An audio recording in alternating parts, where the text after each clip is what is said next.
Rheumatic fever or rheumatic heart disease. Rheumatic fever is immunologically mediated inflammation of the tissues. Rheumatic word, it shows that joints, muscles and fibrous tissues, they are involved, and they involve after few weeks of sore throat. This sore throat occurs due to streptococcal pyogen infection.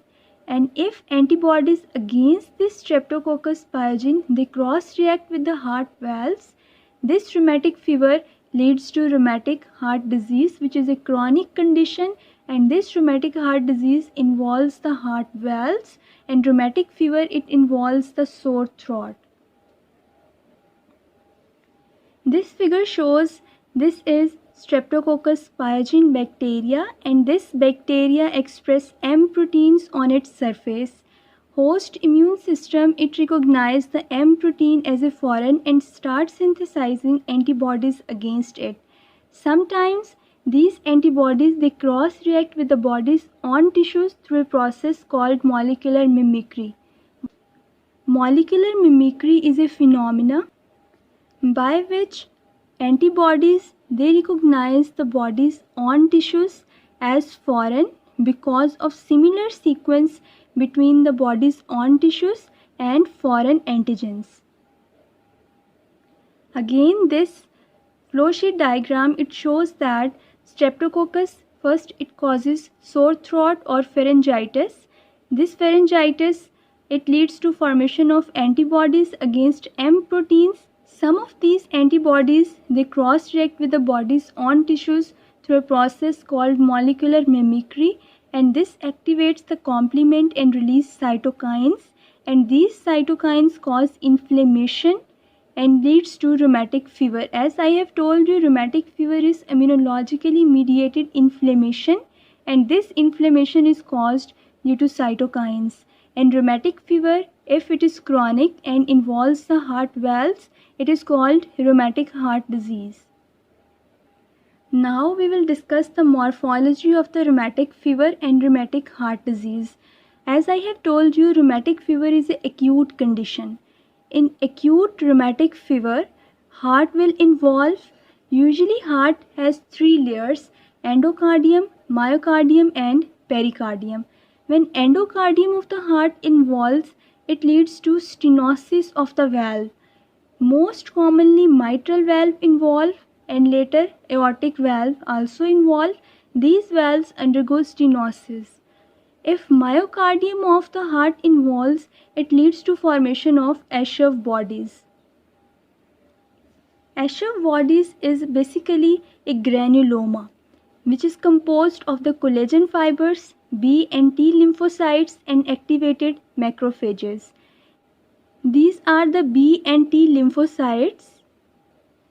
This is collagen. These are the fibrous tissues, and these are the activated macrophages, which in this case are called the Anishinkoff cells or caterpillar cells because their nucleus resembles to the caterpillar. And when pericardium involves, it causes the friction rub, leads to pain. In case of endocardium involvement, endocardium get thickened, leads to formation of maculum plaques. In case of endocardium, mitral valve, more specifically, it causes stenosis. In short, acute rheumatic fever affects the heart and leads to pancarditis, in which all the three layers of the heart involve.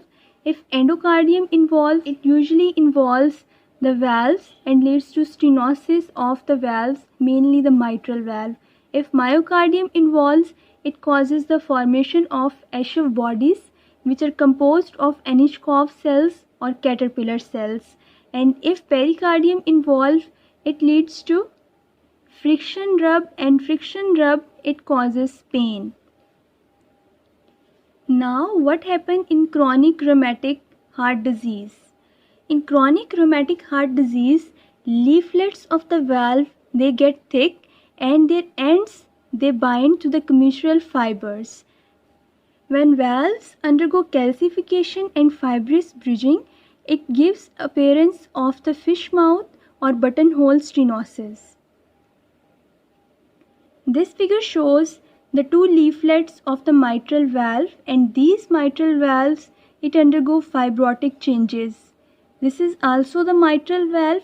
The ends are enclosed to the commissural fusion and leads to appearance, fish mouth appearance or buttonhole stenosis. In short, in acute rheumatic fever, three layers of the heart involves endocardium involvement leads to stenosis of the valves, myocardium involvement leads to formation of Aschoff bodies and molluscum plaques. Cardium involves, it causes pain. And in case of chronic rheumatic heart diseases, commissural fusions, fibrous scars, they form and ultimately it give appearance of the fish mouth or buttonhole stenosis to valves. When mitral valve, it undergoes stenosis, ultimately left atrium get dilate and causes right ventricular hypertrophy. When this valve narrows, it not allows the blood to pass from left atrium to left ventricle.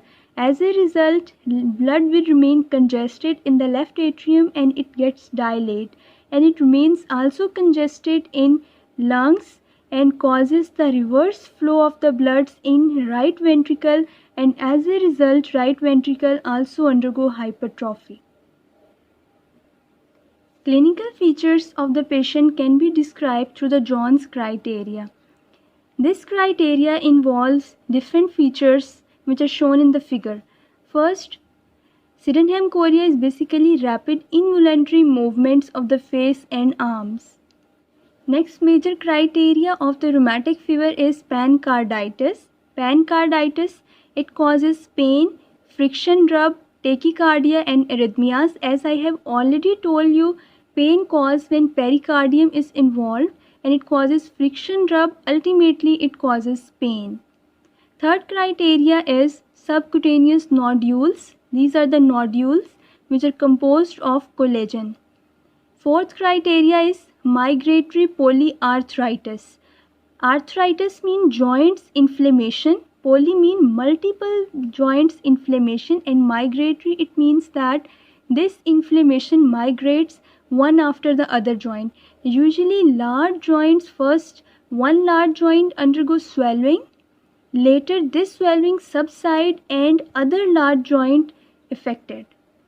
And in this way this process continues. And last criteria is erythema marginatum, in which rings of rashes they form. Patient of rheumatic fever can be diagnosed through the Jones criteria, which is a major criteria and involves the following features, which are erythema marginatum, Sydenham chorea, pancarditis, subcutaneous nodules and migratory polyarthritis. There are certain minor criteria also, which is a fever, arthralgia, increased acute phase reactants and increased ESR. These are the minor criteria for the diagnosis of rheumatic fever. Rheumatic fever can be diagnosed if two of the major manifestations involve the polyarthritis, pancarditis, subcutaneous nodules, erythema marginatum and Sydenham chorea. If two of the major manifestations are present, we will label it as rheumatic fever. And if one major and two minor manifestations, which can be fever, arthralgia, acute phase reactants, ESR present, then we also label the patient as rheumatic fever. We can investigate the case of rheumatic fever by investigating the antibodies which are present in the patient's serum, which are against the streptolysin O and DNase B. Increase acute phase reactants, increase ESR, they all give clue about the rheumatic fever. But culture for streptococci is negative. Rheumatic fever, it mainly involves the heart, so it causes different complications that involve heart, causes cardiac murmur, cardiac hypertrophy, heart failure. In rheumatic heart disease, arrhythmias, thromboembolic complications and infective endocarditis. It means rheumatic fever, it causes the complications related to heart. And we can treat the rheumatic fever through surgical repair of the valves. If these valves not repair, we can go for the prosthetic replacement procedure. In short, rheumatic fever is an inflammation which is immunologically mediated inflammation of the tissues, and these usually involves the joints, heart, skin and brain, and we can diagnose it through the Jones criteria, which involves both major criteria and minor criteria. Two of the major manifestations and one major and two minor manifestations are required for the diagnosis of rheumatic fever, and we can investigate through antibodies against streptolysin O and DNase B, acute phase reactants and ESR. And ultimately, patient is treated either through the surgical repair of valves or through the prosthetic replacement of the valves.